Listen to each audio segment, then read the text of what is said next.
The new Golf we've been waiting for is finally here, and it's not made by Volkswagen. It's this, the BYD Dolphin. In this review, we're going to find out why this is one of the most affordable hatchbacks and why Volkswagen should be worried. And yes, I'm aware that the Volkswagen ID3 already exists, but let's be honest, Volkswagen dropped the ball with that one. Because while the ID3 is a sales hit worldwide, plenty, including myself, feel like it strays too far from the formula of Volkswagen's best hatchback, the Golf. So much so, in fact, that this new Dolphin feels closer to the mark. And that's despite coming from a brand that until this year, most Brits hadn't heard of. But BYD means business, having already overtaken Tesla for global electric car sales, and it's now launching proper in Britain, meaning our comparisons with the Golf might not only relate to character, but also popularity as well. And the price is basically identical to the Golf too. This top spec design trim costs from $31,695, but when the base Active arrives later this year, that will cost from just over 26 grand. And you might think there's already a car offering all of those qualities called the MG4, and you'd be right. Except, for all of its merits, that MG4 doesn't feel anywhere near as Golf-like as this BYD. Let me show you why. Unlike the sharp and fussy MG4, this BYD Dolphin is simple and understated, especially in this very British grey on grey. It is classless, just like the Golf. And the interior feels well built and functional as well, just like the best of Golfs. But this one doesn't have an infotainment system that makes you want to pull your hair out. Plus, it has buttons, so it feels more usable than the spacious but sparse MG4. And you don't exactly trade on storage space in this Dolphin either, because there's tons of the stuff. The door bins are really spacious, and then you've got lots of storage space on this center console, including a couple of spots for your phone, one with wireless charging, a couple of cup holders, and some room there, and then even room underneath. Plus, you get a couple of USB-C ports as well. And then if you look in the glove box, well, it really puts some other cars to shame. And then you get a nifty little shopping bag holder down there. And if you find out that this Dolphin can't swim, well then you've even got this glass smasher. Plus, the Dolphin has over 200 horsepower, which is comparable with Golf GTIs of recent years, and yet it rides like a much more sensible model, smothering out the worst of UK roads.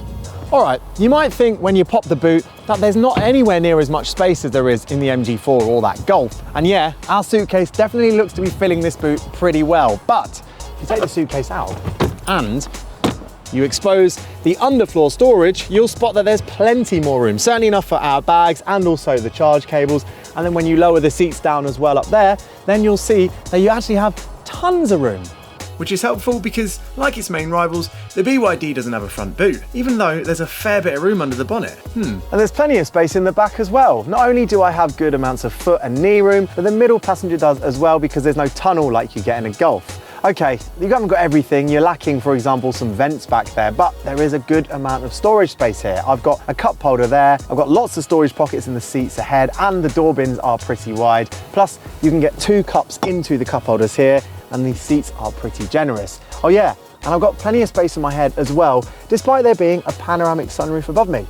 Hop back into the front seats and the car's vegan interior is dominated by the large screen in the middle, which rotates so it can be in a portrait or landscape position, which is a bit gimmicky. Although with Google Android software, the system itself is rapid, clever, and it even has a micro SD card port so you can offload built-in dashcam footage. Although there is one negative for Apple users, in that CarPlay only works when you connect your phone with a wire. Boo. And out on the open road, this thing drives pretty nicely. It's definitely not as rapid to accelerate as an MG4, but it's nippy enough, and it also feels quite compact on the road. It isn't a tiny car, but the visibility is great. You've got great reversing cameras when you're going backwards, but when you're driving forwards, got a good commanding view of the road. The door mirrors are nice and chunky, and I just feel like I know how to place the car. It definitely feels a bit more wallowy than its rivals. That MG corners flat, this thing has a bit more roll to it, especially if you carry speed into a roundabout. And that's because it's so comfortable, but it definitely never feels out of control.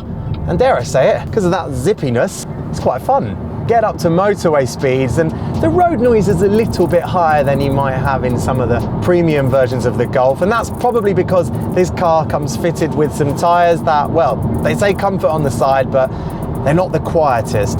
But overall, including wind noise, it is pretty comparable with those rivals. Alright, I do have one complaint from behind the wheel relating to these buttons. I love that they're analog switches and in easy reach, rather than being hidden behind menus in the touchscreen, but they don't press, they rotate, which makes them less easy to operate when you're driving. To me, that's a weird design choice. Also unexpected is the fact that maximum regen setting still doesn't let you fully one-pedal drive, even at low speed, which feels like a shame in such an otherwise optimized EV platform. Oh yeah, and if you like your electric cars, or actually any type of car, make sure you check out cinch.co.uk or download our app where you can also favourite your car and you can get notifications as well. Not annoying driving ones like this either. And while this thing definitely feels as nippy as its rivals on the road, when it comes to charging, it definitely doesn't. By 2024 standards, it's back of the pack. At least 265 miles of claim range is decent for this 60 kWh model and comparable to the equivalent price MG4. So if your budget can reach this higher grade car, I wouldn't bother with BYD's incoming entry Dolphin, as that model will have only 211 miles of range. Go for this design model and you have a brilliant all-rounder. So now you know why we think this BYD Dolphin is more Golf than the new Golf and less divisive than that MG4. Do you agree? Let us know in the comments below. But if you want to see us thrashing its rival, watch this here.